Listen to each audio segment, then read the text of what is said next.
Alright everyone, so in this lesson I'm going to be showing you how I scaled further with extremely broad audiences instead of lookalike audiences.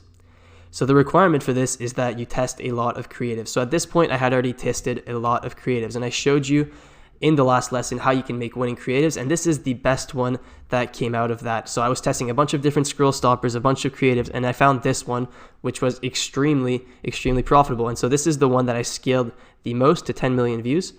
And this creatives was so profitable that I didn't even need to use lookalike audiences. So at the start, I was using lookalike audiences for that first video that I showed you because, it was a little bit more niche. It wasn't as good of a video that, I could just target anyone and it would be profitable. But this video was so effective at, the cut and band-aid method that I explained and really making people want to get this product that I could target extremely broad audiences and let Facebook optimize for me and it would be profitable. So let me show you what I mean. So this campaign here, I had a campaign called, if I go to amount spent, this campaign right here, I was targeting EPAC countries and then just demographics and interests. So this is the campaign that I spent the most on after retargeting. And as you can see, this campaign only had a return on ad spend of 1.7, but that's okay because first of all, the break even was 1.55.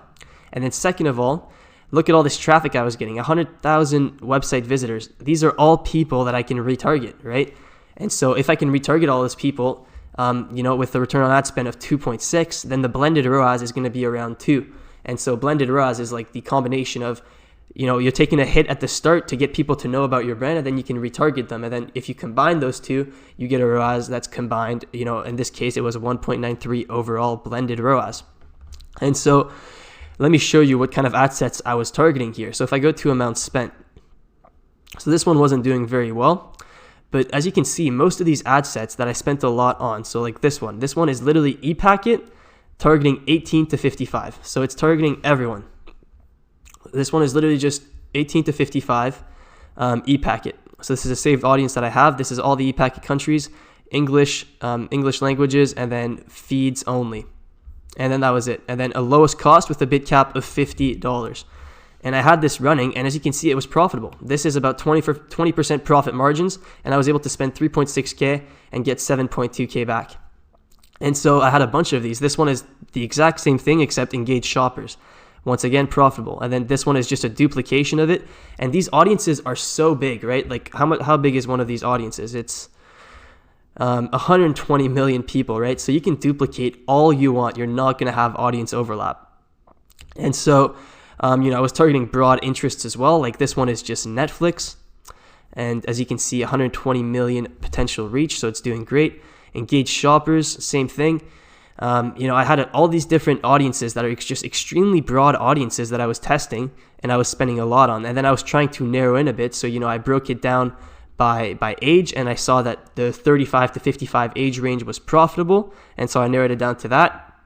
And it didn't make that big of a difference, honestly, because this is such a general product. And so that's why most of these ad sets are just 18 to 55, because I didn't really have to narrow it down.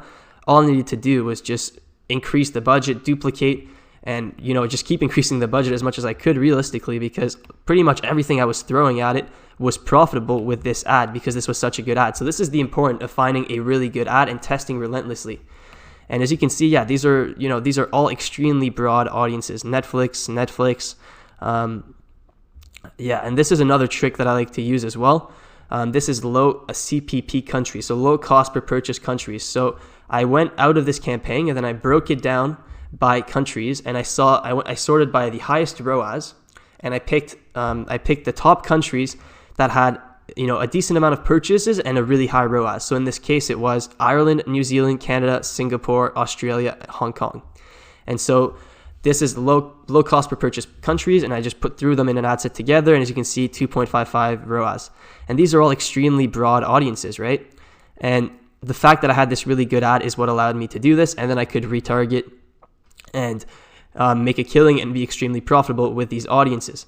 So, a lot of people think that there's some kind of secret strategies to Facebook, and the truth is that if you have something good, pretty much everything you throw at it will work on Facebook. So the question is how do you get your funnel to the point where you have a great ad, a great product, and a great offer, and everything just works? And the way to do that is to relentlessly test different ads. And so I had to test a lot of ads to do this.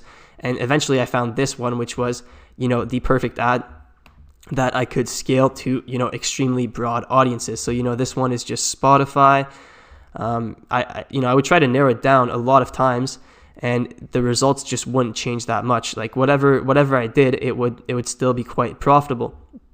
And so I started spending an extreme amount on these audiences profitably, and it was extremely easy to manage these ads. All I had to do was increase the budget, and then every few days, I would kill the ad sets that weren't working. So I would look at the last 3 days of data, kill the ad sets that were below my break-even point, and then I would create more ad sets similar to those that were working. And so the result is that I had this army of ad sets that were profitable, and everything that wasn't profitable, I would just pause it, and I would create new ones that resembled the ones that were profitable.